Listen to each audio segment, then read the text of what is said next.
This is Bruins Overtime Live, presented by BuyAToyota.com. 4-3 the final in overtime. Man, that was fun, you guys. The third period, full of energy, overtime, so much fun. I was actually watching the TD Garden crowd. Everyone was on their feet for the whole 5 minutes. Game 2 only. I know. This is crazy. That was mint. Oh, no. You promised you wouldn't do a pun for a month. I made him promise, Barry. It's too late. But it was mint. Guys, so much fun. And we'll talk about it. Mitten, Korpisalo. Mitten wouldn't have had that goal if it wasn't for 3 amazing saves by Korpisalo. But the physicality, the energy. I said this team was going to be fun to watch. And they have been. And they have been. Okay. Yes. I thought you were going to finish it. No, I was waiting for you to confirm that. Yeah, no, I mean, this was kind of a ride the elevator, up and down game, physically and mentally type game, partner. It was not always pretty, and then you kept telling yourself, it's the second game of the year. It's back-to-back. You know, their mindset last night was really focused, very much involved physically against Washington. And then this one, at times they were, and at other times I thought they were mentally just not sharp, and therefore their puck management wasn't great. But when it was all said and done, I think Chicago helped get their attention with some physical stuff in the third.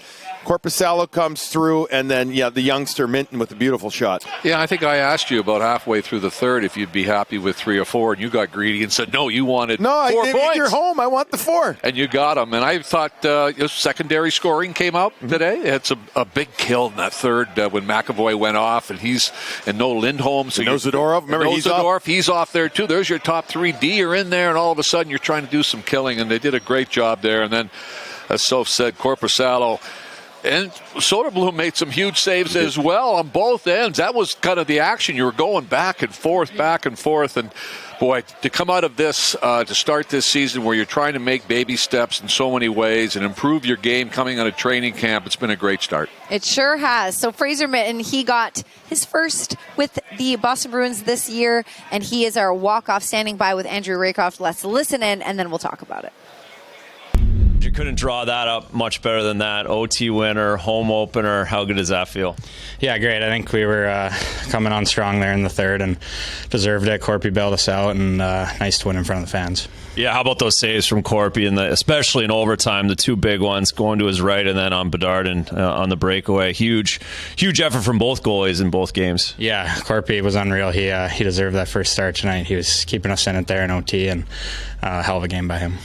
You led the forwards in PK last night as well, so a big 2 nights for you, taking on that third line center role.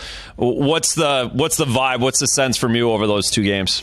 Yeah, I think solid. Just continue to work on some timing on the face-offs so I can get out there for some more defensive zone shifts, stuff like that. But overall, pretty good.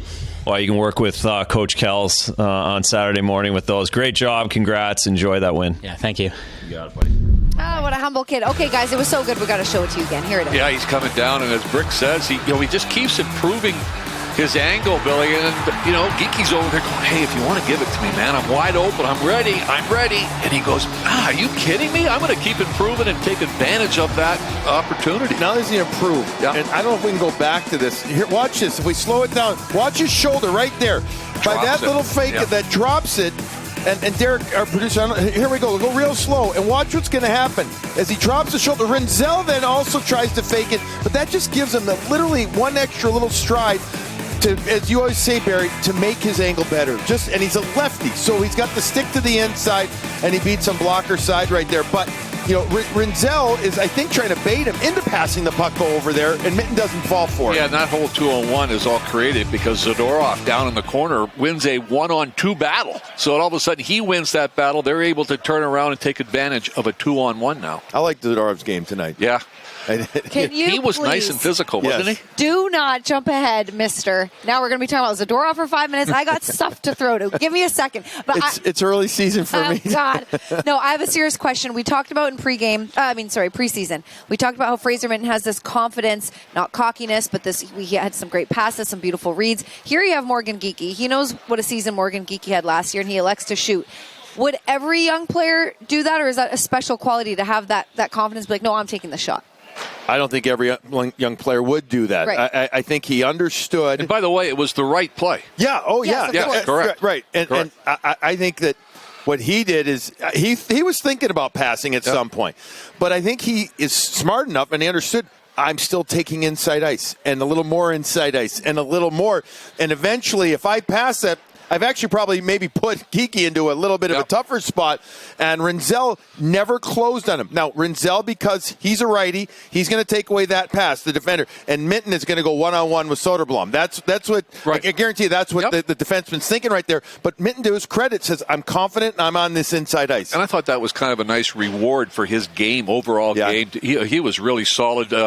Razor talked about his penalty killing there in his interview with him, and he was defensively, his line, the third line was solid all night long. Brick kept talking about momentum that they were getting. So to me, that was a reward. How about the young kid being out there in overtime, having that opportunity? That just shows how much confidence the coach is getting in. And in the end of the third period, he was out on the ice. Okay, we're going to go to our star of the game. It's time to take a look at our Subaru star of the game, Subaru of New England, and that being Joonas Korpisalo. I said it already. This is his career against the Blackhawks, but tonight he was huge.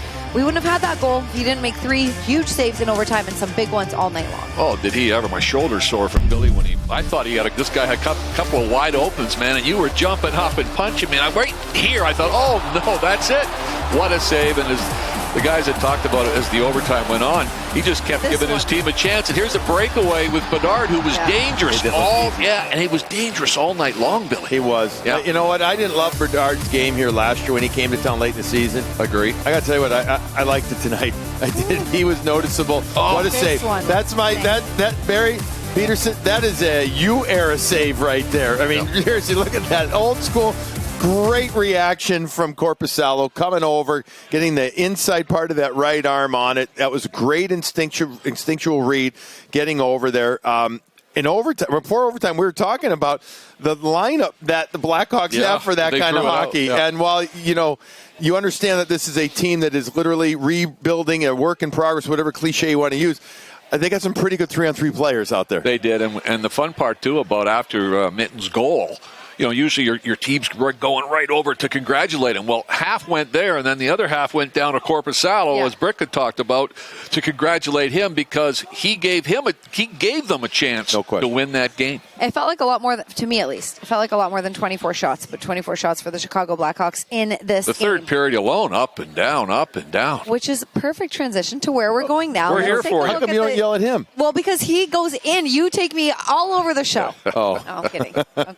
All right, we're moving on. You can't yell at Barry. No, I can't. Over to the third. He has good jokes, too. To the third period chances. Now I know you're lying. For both teams, I think. Or are we taking a look at the Bruins' third period chances right now? I think the Bees. Okay, starting on the power play here. Yeah, the power play got pretty good in that third period. It didn't get the finish that we kept thinking they were going to get, and we were waiting for a Geekie or a Pasta one-timer, the type of thing, and they just never completely clicked. This is the second unit that finished up out there as well, but what we thought is they moved the puck up the ice, right here, a good entry, simple little things, and while they didn't score, they didn't lose momentum, and that was important. Yeah, we talked about it in the second period break going into the third period, the power play. We wanted to see some urgency on that 5-on-3, and it was there. They scored, 50 seconds into it. And on this one, too, I thought as well, they were being much more aggressive at taking the puck to the net and not shooting from the outside, getting back in there and being dangerous. I thought it was much more prolific and a lot more opportunities in that third period.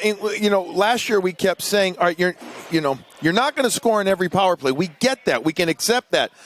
But it was so infrequent that they scored, and how more often than not they lost any good energy, good vibes, anything. Messy. And the opponent was able to take over the feel of the game, the vibe. And again, just 2 games in, but at least we're seeing entries and opportunity. That's the most. And now, and if you get one power play goal a game, you're not doing that bad. And on the flip side of these 2 games, you have to give the penalty killers a lot of credit as well. Both sides of the specialty teams, the Bruins have won, and it's been very instrumental in 2 victories early on here in the season. I was just looking 0-for-3, the Chicago Blackhawks 0-for-3. Okay, guys, let's take a look at the physicality on both sides, really, but the Boston Bruins in the third period. Nikita Zadorov with some hits, some scrums in front of the net. Oh, Zadorov was not only on the boards down in these corners, Billy, but right here. He makes a run. That was a young man. When you make that turn, you cannot turn back against it, can you, big fella? No, not when the guy. Zadorov's allowed that ice. Yeah. All right, he's allowed to. And Rinzel and Brick talked about it. He turned back, and Zadorov's already committed, but Zadorov 7 hits in this game. Very much saying, all right, look, I don't care how big or how small you are, I'm going to be involved. And I liked his effort. I did in this one. Third period, got feisty. And it's good for both teams. The Hawks are coming off a 3-2 loss to the Florida Panthers in opening night 2 nights ago.